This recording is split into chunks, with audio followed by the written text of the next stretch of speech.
Now here's a little bit of advice for you. If you do want to learn how to digitize designs for machine embroidery, I strongly suggest, I would almost say it's a must, to learn how to run a machine and watch your machine run for a period of time before you tackle on the process of creating designs. Attention all machine embroidery beginners. Are you struggling to hoop your fabrics, don't know what thread to use, or even what tension is? Sign up for our free Embroidery for Beginners course and become an expert in no time. Click the link in the description to get started. John Deere here, the world's most awarded digitizer, and the question today is, what is digitizing for machine embroidery?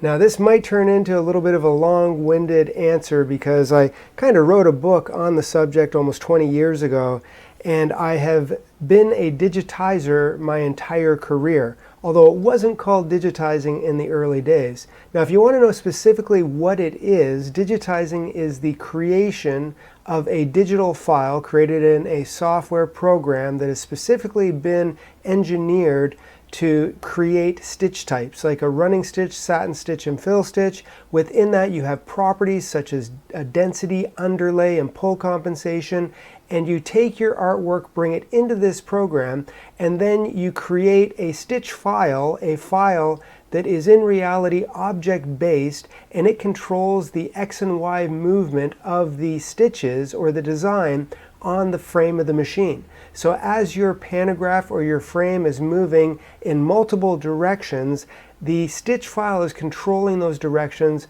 as well as the space between the stitches and all the other information you're putting in there, like commands that the machine will read, like color stops or frame out, frame in, and all of that information is within that digital file. So digitizing for machine embroidery is creating a file that can be read by an embroidery machine to create the design that the machine is going to run. Now this is where the answer to that question is going to get a little bit longer, because before there was digitizing, which was creating digital files to be read by modern embroidery machines, there was a term called punching. There were punchers who actually created designs for pantograph machines. See, the art of creating embroidery designs has actually been around for about 150 years. Embroidery was actually done on big looms that were between 10 to 15 yards long, and they would create emblems, yard goods, and lace back in those days. My grandparents started our business back in the 1950s, and we mass-produced lace, yard goods, and emblems. And we produced them on Schiffley machines, which are big looms that created embroidery designs. Now, I was born at the perfect time for the transition of manual punching into actually creating designs digitally. And the first 2 years of my career, when I was 17 years old, I did have the opportunity to apprentice under Swiss punchers, and they trained me all the principles of creating designs for Schiffley machines. The first machine that I worked on was a manual pantograph. It didn't even run on jacquard paper tape. The loom moved in time with the pantograph, so I sat on a wooden box, and as I moved the pantograph, the machine would move X and Y up and down. All of that was actually being done real time. Now, if you want to talk about having a little bit of stress within your job, there was a lot of stress there because I had to make sure that I created a design from beginning to end and it was executed perfectly, or you would end up throwing out an entire run of emblems, which could be anywhere from 96 to 1,000, over 1,000 pieces. So you had to know your stuff, and that's why in those early days, training to be a puncher was a relatively long process. A Schiffley master usually trained for about a decade before they were considered to be at the top of their game. And that first 2 years that I apprenticed, I was actually trained by a Schiffley master, and all of the theory that I learned, I ended up sort of carrying over into all of the more modern software systems that kind of developed along the way throughout my career. After being tortured on a manual pantograph machine for 2 years, then I evolved into a Digitrack, which was a board-based system that actually allowed you to input points to basically create objects of stitches. It was very, very primitive compared to today's technology, but I could take a 0.1222, all of these points generated straight or curved objects, and you controlled the curve by the center point of the width of the stitch by the space between your actual curves to generate all of these stitches that were being created. You would input your densities in that. There was no such thing as pull compensation. You did that manually, but you were able to put in commands for the machine. Those early Shifley machines actually had a slow speed, a fast speed, a needles in, a needles out, borers in, borers out if you were doing lace. So all of those commands that were in the mechanical machinery were now being developed on a board-based system that was actually creating paper tape.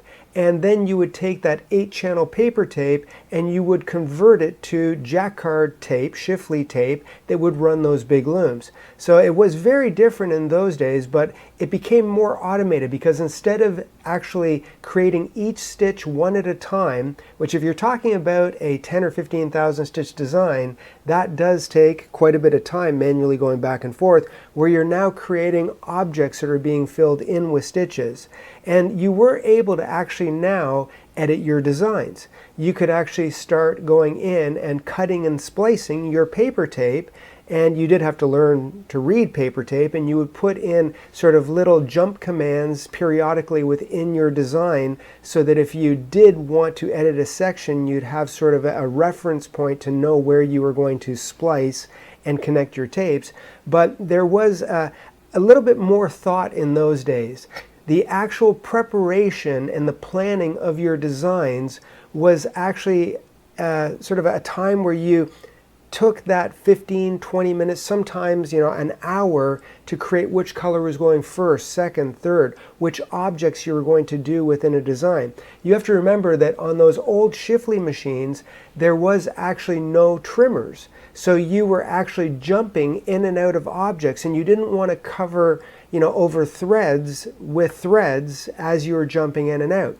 So your designs had to be planned and executed perfectly before you even started creating your actual design on paper tape. And you wanted to make sure that your plan was pretty solid, because editing designs wasn't as easy as seeing something on the screen and just deleting and redoing it. Now here's a little bit of advice for you. If you do want to learn how to digitize designs for machine embroidery, I strongly suggest, I would almost say it's a must, to learn how to run a machine and watch your machine run for a period of time before you tackle on the process of creating designs. And that actually happened to me by accident. My entire career, before I was 17, I started actually during the summer becoming a shuttle boy. I'd actually change shuttles on the back of the looms. After school, I actually was a stitcher. I would literally draw with a pencil and ruler all the stitches on the paper drafts that were being done. I became a watcher during the summer holidays, and I learned how to watch a Shifley machine. And without knowing it, I was being trained to become a puncher, because seeing how embroidery designs run over and over again, seeing the problems that occur, are part of the foundation that you really need to have before you dive into your software and try to create designs without having that foundational knowledge. Now, I went from punching designs on a Digitrack with paper tape. My first machine was a single needle Ultramatic. We evolved into using Digitracks, but we actually used software with those Digitracks. And Melco actually had a program called EDS, and it was EDS 1, 2, 3 as it went along. This was a DOS-based system that allowed us to create designs on our Digitrack. We could input the paper tape, and we could now see our designs on a computer screen with stitches. And going in there and being able to do that was just like opening up the entire world. We then could digitize on a mnemonics tablet and direct feed it into our software, and we had what was called condensed format, which a Melco condensed format, it retained the actual objects, those mark points, 1, 2, 3, 2, 2, all of those things and the densities were now encrypted within a file, and you could go in and you could edit stitches and move nodes and do a lot of the foundational things that you now see in most programs. And a lot of those original classic style of creating stitches are still carried forward in a lot of programs today. So this really has evolved from those early days with very manual processes into a digital format with DOS software that actually evolved into, things that we actually see today. I remember when I bought my first full-blown system. It was still DOS-based, but I ended up buying a DOS-based digitizing system. It was between two different brands. One was Gnault. It was a Gnault APS software system, I think, and Wilcom. And it was a DOS-based Wilcom system. And I was testing both of them to see which road I wanted to go down. Now, I did choose wisely because I chose the Wilcom software, and the Gnault no longer really makes software for embroidery, so I think I made the wise choice. But either way I went, it had to be a very calculated decision because software in those days was very, very expensive. I remember that DOS-based Wilcom platform that I bought, many, many years ago cost $64,000. And that did not include the mnemonics tablet or the DOS computer or any of the faucet that you needed to create your paper tapes. None of that was really included within the price of that software in itself. All you got was a bunch of floppy disks, a security card, and a couple of sort of primitive menus and a black and white manual, and that was how you learned how to digitize. In those days, most people did not want to share the theory of learning to create designs. And you have to think that it really was sort of one of those trade secrets. It was a guarded thing back when I learned. Those punchers that trained me, the only reason why I learned was because I was the boss's grandson and they had to teach me. But they spent a decade of their time, their youth, learning and apprenticing a trade to become the masters that they are. And they were masters. Some of the lace designs that we still have within our catalog, which I did not digitize, those were done by Shifley masters that I don't think I will ever really hold a candle to. Even though I've won 30 awards in my career and I've done some breathtaking designs, the theory that went into those old school designs, creating all types of different stitch types and interlocking stitches so that they didn't fall apart, they held together and created all kinds of wickle stitches and festoon stitches and French knots, and just the process was unbelievable. I still get the hairs standing up on my arm when I look at some of those old files, and I think that a person sat on a pantograph for probably half a day creating one file, and that file had to be perfect to run on a machine. So in my opinion, the art of digitizing and the art of punching is truly an art. And if you want to get good at anything, it takes a foundation, it takes proper theory, it takes time, and it takes practice. Nobody ever becomes a classical concert pianist by just buying a piano. You have to actually learn how to use it and spend years and years and hours refining your skills. So there are things out there that are more automated these days, and I love automation because it makes us faster, it makes us more productive, but those foundational tools are still something that I think every embroiderer and digitizer should have as they learn to be better at this art. Now at this point I've told you about software that I used 30 years ago, and I don't want to bore you with all of the programs that I've used over the last 30 years, but there has been a lot both in the commercial and in the home market. And I have, based on that foundational training, I have found that I can learn and use almost any digitizing program somebody puts in front of me.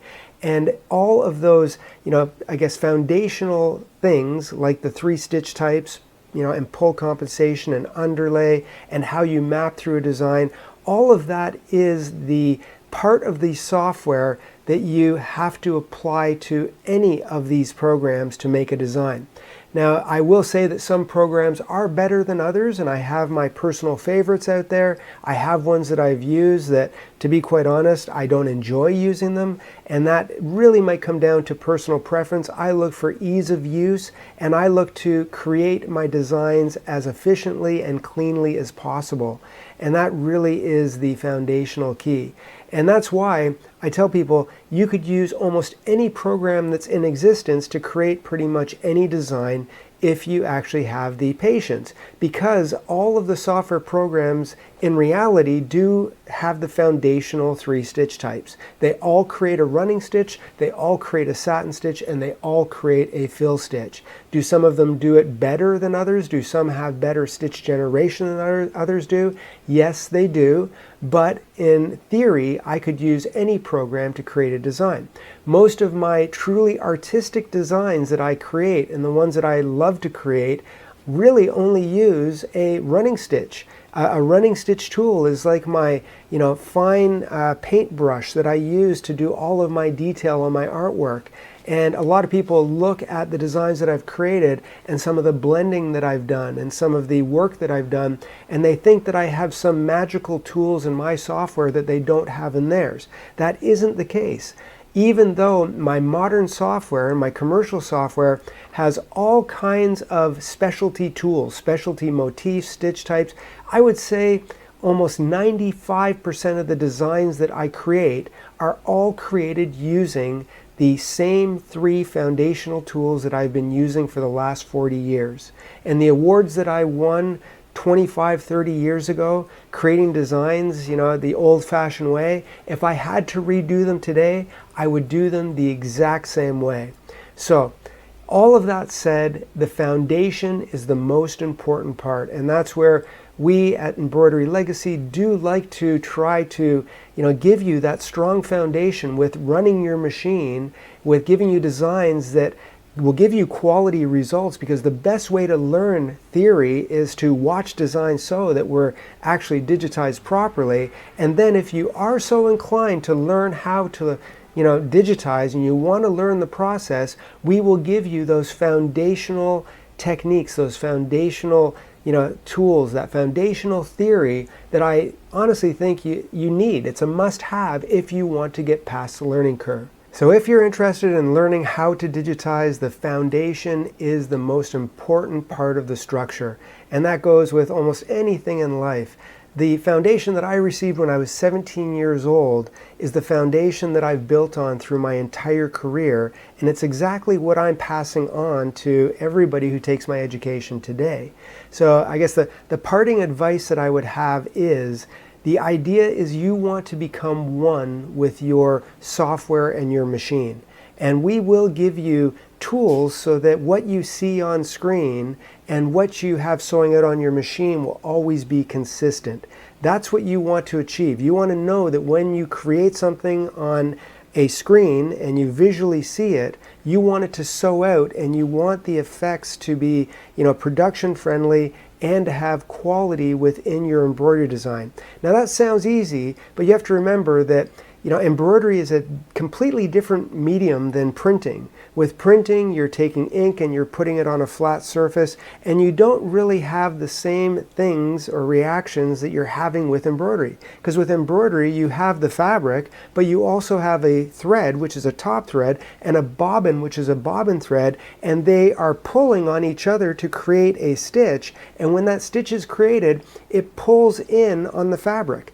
And that means that everything that you learn within your theory doesn't always apply to the next design that you're doing. Because odds are you'll have one design sew out on a golf shirt, and the next one will be on a 6-panel hat.